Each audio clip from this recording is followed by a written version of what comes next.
Hello दोस्तों, आप सभी का स्वागत है हमारे चैनल ब्रेन लिफ्टर में। जैसा कि आप सभी जानते हैं, हम अपने इस चैनल पर आप सभी के लिए नॉलेजेबल वीडियोज लेकर आते हैं। तो हमेशा की तरह मैं सौरभ भदौरिया आज फिर आपके लिए एक इंडस्ट्रियल ट्रेनिंग लेकर आया हूं, जिसका शीर्षक है कंट्रोल चार्ट। तो आज के इस वीडियो में हम जानेंगे कि कंट्रोल चार्ट क्या है, कंट्रोल चार्ट का उपयोग किस लिए किया जाता है, कंट्रोल चार्ट का क्या पर्पज होता है, कंट्रोल चार्ट्स के टाइप कौन कौन से हैं, कंट्रोल चार्ट का इंटरप्रिटेशन भी हम समझेंगे और जानेंगे कि कंट्रोल चार्ट को बनाने के लिए यूज होने वाले टूल्स कौन कौन से हैं, और साथ ही साथ हम ये भी जानेंगे कि कंट्रोल चार्ट के बेनिफिट्स क्या हैं। तो चलिए वीडियो को शुरू करते हैं और सबसे पहले जानते हैं कि कंट्रोल चार्ट क्या है। Control chart 7 basic quality tools में से एक है।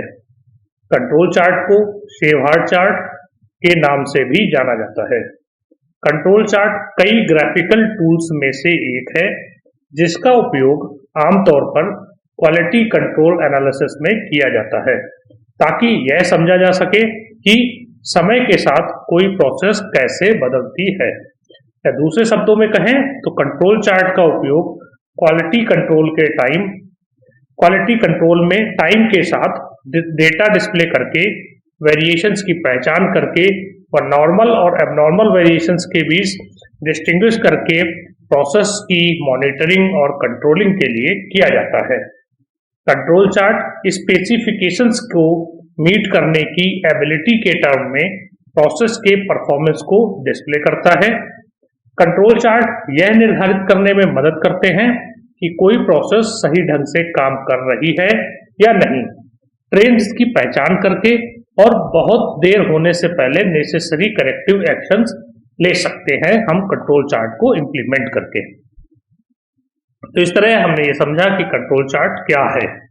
चलिए अब हम समझते हैं कि कंट्रोल चार्ट का उपयोग किस लिए किया जाता है। तो कंट्रोल चार्ट का उपयोग यह निर्धारित करना है कि प्रोसेस एक्सेप्टेबल लिमिट्स के भीतर चल रही है या नहीं। साथ ही साथ आप प्रोसेस में अनयूजुअल पैटर्न को पहचानने के लिए कंट्रोल चार्ट का उपयोग कर सकते हैं, और आप उनका उपयोग यह निर्धारित करने के लिए भी कर सकते हैं कि डेटा में कोई ट्रेंड है या नहीं। तो चलिए हम समझते हैं कंट्रोल चार्ट के पर्पज के बारे में। तो कंट्रोल चार्ट्स के जो पर्पज है उनमें से कुछ मेन पर्पज है। नंबर 1, प्रोसेस स्टेबिलिटी की मॉनिटरिंग और पोटेंशियल इश्यूज को आइडेंटिफाई करना। नंबर 2, डिटरमाइन करना कि कोई प्रोसेस स्टैटिस्टिकल कंट्रोल की स्थिति में है या नहीं। और नंबर 3 है कॉमन कॉज वेरिएशन और स्पेशल कॉज वेरिएशन के बीच अंतर करना। तो ये कंट्रोल चार्ट का पर्पज है। हम समझते हैं कंट्रोल चार्ट्स के टाइप्स के बारे में।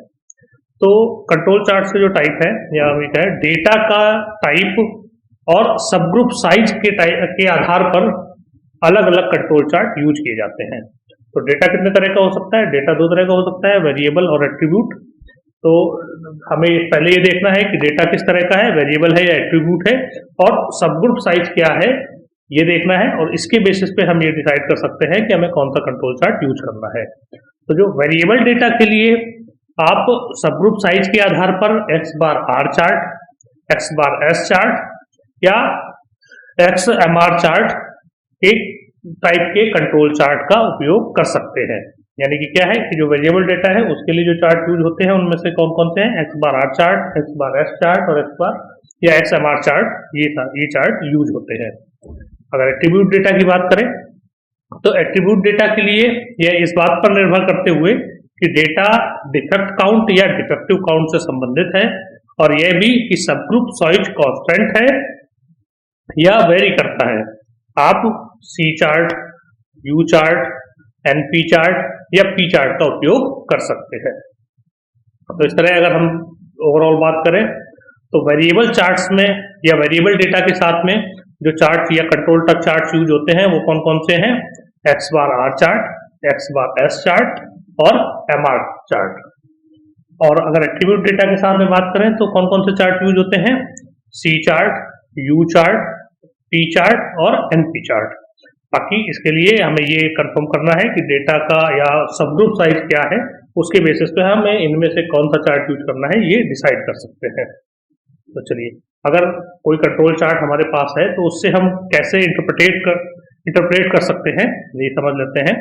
तो पहले अगर हम चार्ट को देखेंगे और उसमें जो डेटा पॉइंट्स हैं उसका जो ट्रेंड है या उसकी जो स्थिति है उससे हम कैसे पता कर सकते हैं। तो अगर कंट्रोल लिमिट्स के भीतर पॉइंट्स हैं तो वो ये संकेत देते हैं कि प्रोसेस जो है वो स्टैटिस्टिकल कंट्रोल की स्थिति में है। और अगर कंट्रोल लिमिट से बाहर के पॉइंट हैं तो कंट्रोल लिमिट से बाहर के पॉइंट या अनयूजुअल पैटर्न कैसा हो सकता है, जैसे कि कोई एक ट्रेंड है या कोई शिफ्टिंग है या सेंट्रल लाइन के एक तरफ के पॉइंट्स हैं। तो इस तरह का अगर कोई अनयूजुअल पैटर्न आता है या कंट्रोल लिमिट से बाहर के पॉइंट्स आते हैं तो वो यह दिखाते हैं कि प्रोसेस कंट्रोल लिमिट से बाहर हो सकती है और इसकी जांच की आवश्यकता है। तो इस तरह हमने ये कंट्रोल चार्ट से क्या इंटरप्रेट कर सकते हैं कि अगर सभी पॉइंट्स जो है प्रोसेस कंट्रोल लिमिट्स के अंदर में है तो ये है कि प्रोसेस स्टैटिस्टिकल कंट्रोल में है, और अगर उससे बाहर निकल रहे हैं या पॉइंट्स का जो पैटर्न है वो अनयूजुअल है तो उससे हमें ये पता चलता है कि जो प्रोसेस है वो कंट्रोल लिमिट से बाहर हो सकती है या हो गई है और इसके हमें जो है इन्वेस्टिगेशन की रिक्वायरमेंट है। तो चलिए हम समझते हैं कि कंट्रोल चार्ट को क्रिएट करने के लिए हम कौन कौन से टूल यूज कर सकते हैं। तो कंट्रोल चार्ट को क्रिएट करने के लिए मल्टीपल टूल्स यूज किए जाते हैं। उनमें से अगर हम बात करें तो हम यूज कर सकते हैं, जैसे नंबर एक मैनुअल, मतलब मैनुअली भी बना सकते हैं, पेपर पेन की सहायता से हम कंट्रोल चार्ट क्रिएट कर सकते हैं, उनको बना सकते हैं। नंबर 2 है माइक्रोसॉफ्ट, यानी हम माइक्रोसॉफ्ट एक्सेल में या माइक्रोसॉफ्ट के इसके सॉफ्टवेयर को यूज करते हुए इसके थ्रू भी हम कंट्रोल चार्ट्स बना सकते हैं।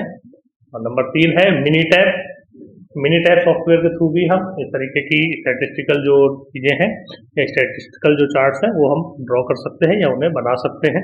तो इस तरह के मल्टीपल टूल्स हैं जो कंट्रोल चार्ट को बनाने के लिए यूज किए जाते हैं। अब हम समझते हैं कि कंट्रोल चार्ट्स के यूज से हमें क्या क्या बेनिफिट्स हो सकते हैं। तो जो मेन बेनिफिट्स कंट्रोल चार्ट्स के यूज के होते हैं वो है नंबर 1, प्रोसेस प्रॉब्लम्स को जल्दी पहचानने और उनका समाधान करने में मदद मिलती है। नंबर 2, प्रोसेस की स्टेबिलिटी और प्रिडिक्टेबिलिटी में सुधार होता है। नंबर 3, डेटा ड्रिवन निर्णय लेने में सुविधा प्रदान करता है, यानी कि जो डेटा ड्रिवन डिसीजन मेकिंग है वो जो है वो फैसिलिटेट होती है। एंड नंबर 4 है कंटिन्यूअस इंप्रूवमेंट रिपोर्ट्स में योगदान होता है, यानी कि जो ये कंट्रोल चार्ट है वो कंटिन्यूअस इंप्रूवमेंट एफर्ट जो है उनमें भी योगदान देता है। तो इस तरह आज हमने जाना कि कंट्रोल चार्ट प्रोसेस की मॉनिटरिंग के लिए एक पावरफुल टूल है। वे किसी प्रोसेस के परफॉर्मेंस के बारे में मूल्यवान जानकारी प्रदान करते हैं और इनका इंडस्ट्रीज में व्यापक रूप से प्रयोग किया जा सकता है या किया जाता है। तो आपको ये वीडियो कैसी लगी हमें कमेंट करके जरूर बताएं। अगर आपको ये वीडियो पसंद आई है तो इसे लाइक करें और दोस्तों के साथ शेयर करें। साथ ही साथ हमारे चैनल को सब्सक्राइब करना ना भूलें और वीडियोज को सबसे पहले पाने के लिए बेल आइकन को जरूर प्रेस करें। तो चलिए दोस्तों, फिर मिलते हैं इसी चैनल पर किसी नई ट्रेनिंग वीडियो के साथ। तब तक के लिए बाय बाय। आप सभी के प्यार और सहयोग के लिए आप सभी का धन्यवाद। आप सभी का दिन शुभ हो।